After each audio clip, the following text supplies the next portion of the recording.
Hey Canucks fans, I think it's time that the Canucks start a new winning streak tonight. I'm Clay Emo, I'm at Canuck Clay on Twitter. I'm at Clayton Emo on Instagram. I'm the founder of the GLCBC, the Good Looking Canucks Positivity Club, and this is my Canucks take, all in one take. It's Clay's Canucks commentary for Thursday, January the 9th. Want to give a birthday shout out to my man Louie, Vegas Golden Knights coverage out of Las Vegas. Obviously, we spent some good time together last year in March, and Louis is a good man, a good father, a good husband. Doesn't get to vlog as much as he used to because of work and family responsibilities. But hey, Louis, happy birthday, and God bless you and your family. All right, the Canucks take on the Florida Panthers after that 9-2 drubbing in Tampa Bay on Tuesday night. And it's interesting. Yesterday I vlogged about changes, and I talked about at length about if you were Travis Green, would you make changes given that the team did just come off winning 7 straight, but they got whooped by 7 goals. And on YouTube, most of the comments were like, yeah, you got to make a change. You got to show the players that that wasn't acceptable. But on Twitter, it was kind of interesting. A good third of the people said, no, I wouldn't make any changes at all. And I know that because I did a poll, got over 200 votes, and I basically said, what would you change coming into tonight's game? And I gave 4 options. No changes, change forwards only, change D pairings only, or change forwards and D pairings.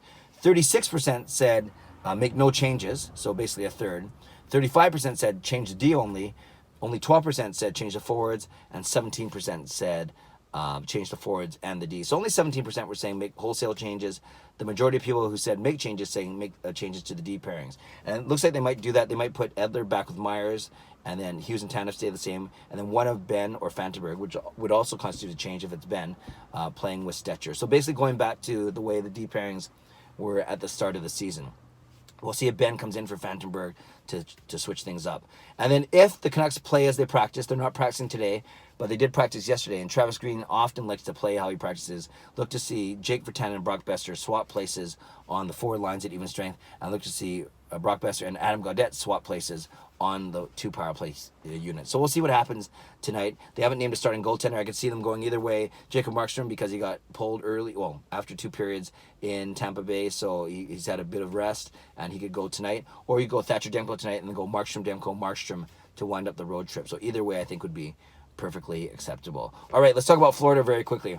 When it comes to the standings, they are basically the Vancouver Canucks of the Eastern Conference. The Canucks are 50 points in 43 games.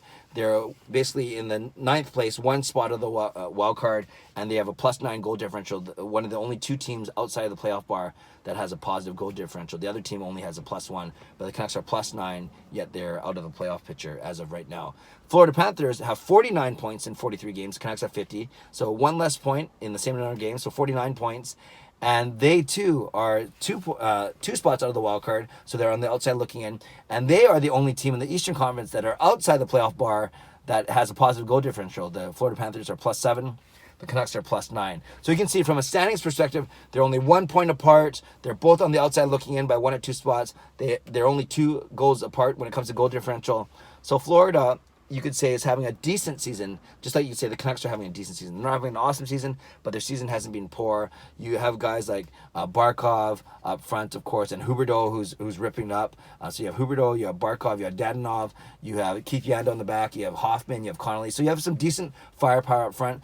It's back on the back end, especially the goaltending, where Bobrovsky hasn't given them what they had hoped for after signing that big contract. Obviously, it's in the first year of that big contract, so maybe he can turn things around. And it looks like Florida will be playing Bobrovsky tonight, so that's who the Canucks will be facing. So overall, it should be an entertaining game. 2 very evenly matched teams, especially when it comes to standings. I haven't admittedly watched a lot of Florida games this season, but when you look at the point totals of a guy like Huberdeau and Barkov, you know that it's going to be an entertaining game. Maybe they're not as dangerous as the Tampa Bay Lightning across the lineup, but still should be a good test for the Vancouver Canucks tonight. So that's it. Pretty quick one. Canucks fans would love to know what you think. I'm not sure if they're going to announce the starting goaltender by the time that I post this later this morning, so we'll see what happens. But again, I would be fine with Markstrom or Demko, and if the Canucks play how they practice, look for that swap up front, and look for Jordy Ben to come in for Fantenberg, perhaps, and then look for Edler to be playing with Myers again instead of Troy Stetcher. So there we go. Let me know what you think in the comments below. Let me know what you think of, do you think the Canucks will start up a new win streak? Do you know much about the Florida Panthers? And if you do, tell me something about them that I don't know, which is probably a lot. You have a lot of options there. And what are you expecting from tonight's game? Leave a comment below. I'd love to read, react, and reply as always. Subscribe if you like to. Like this video if you like to. I'll be watching tonight's game from work as I get some work done. So I'll be doing intermission reflections and, of course, a quick post-game vlog at the conclusion of tonight's game. God bless. Go Canucks, go.